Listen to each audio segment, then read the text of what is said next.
Ассалаумағалейкум, құрметті әріптестер. Көпшіліктің сұранысы бойынша уменьшение жасау әдісін көрсететін болам. Ең алдымен әдеттегідей директорден приказ алып, оны создать кодовой план деп, приказың номерін жазып, күнін, датасын жазып, сол приказды тіркеп, содан кейін осылай проект қылып қоясыздар. Мысалы 11 ноябрь, бүгін 16 ноябрь. Арасы 5 күн болып кетпеу керек. Осылай жазып қойғаннан кейін проект болып тұрады. Сол проектті ашасыздар. Егер планды ашу, қалай салу жөнінде сұрақтарыңыз болса, осы YouTube каналында менің видеоларым бар. Содан қарасаңыздар болады. Енді біздер уменьшение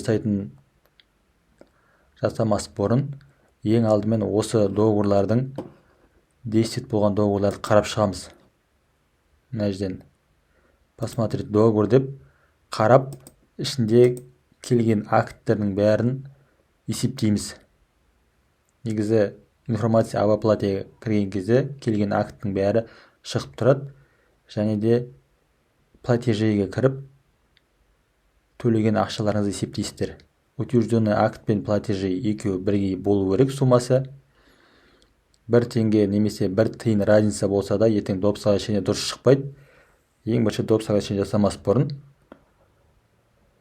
акт жібермеген болса, актты жіберттіріп, егер акт артық болса, актты отзывқа жіберіп, поставщикке айтып, келісіп, екі жақтың келісімен актты отзывать етіп, немесе осы айда төлейтін ақшаңыз болса, соны төлеп, яғни информация об оплатеде утвержденный акт пен платежиді теңестіріп қоясыздар. Теңестіріп қойғаннан кейін осындай план ашып, мысалы уменьшение жасайсыздар. Мысалы 59.660.495.26 теңгеге мысалға қанша миллион? Примерно 9 миллион шегеретін болсаңыздар, уменьшение жасайтын болсаңыздар, мышканы оң жағына барасыздар, внести изменение пункт плана дейсіздер. Және де внести изменение пункт плана барғаннан кейін, мына жерде основанияны ұмытып кетпеңіздер. Көп деген мекемелер осы основания ұмытып кетеді да, астында 59 миллион болса, 9 миллион шегеріп, 50 миллион деп жазып қояды. Ол өте қате нәрсе.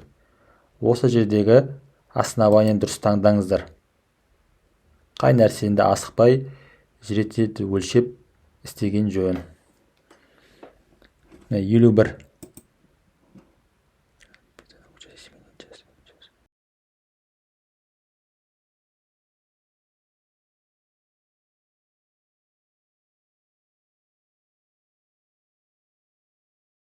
Осы жерге келесіздер, мысалға 59.660.495.26 теңге болса, оны 9 миллион шегеретін болсаңыздар, 50.660.495.26 теңге деп қоясыздар. Ең басында 59.660.495 болды, 26 тиын. Біз 9 миллионға шегердік уменьшение. Дәл осылай басып, төменге басып сақтайсыздар. Мына жерде қарасаңыздар болады. 59 миллион еді, 9 миллион шегердік, 50.660.495.26 теңге. Осылай планды бекітіп, договор жібересіздер. С регистрация казначействоға кетеді 50 миллион болғаннан кейін. Ең бастысы акт пен распределение платежиді мұқият қараңыздар. Және договор жүрген кезде может предмет договордың ішінде өзгеріс жасаған болуларыңыз мүмкін. Кейбіреулер сумма сәйкес келмей қолмен өзгертеді. Сонымен де шатасып кетпеңіздер, мұқият қараңыздар. Назарларыңызға рахмет. Менің каналыма тіркеліп қойыңыздар, Инстаграмға жазылып қойыңыздар, лайк, комментарий басып қойыңыздар. Назарларыңызға көп рахмет.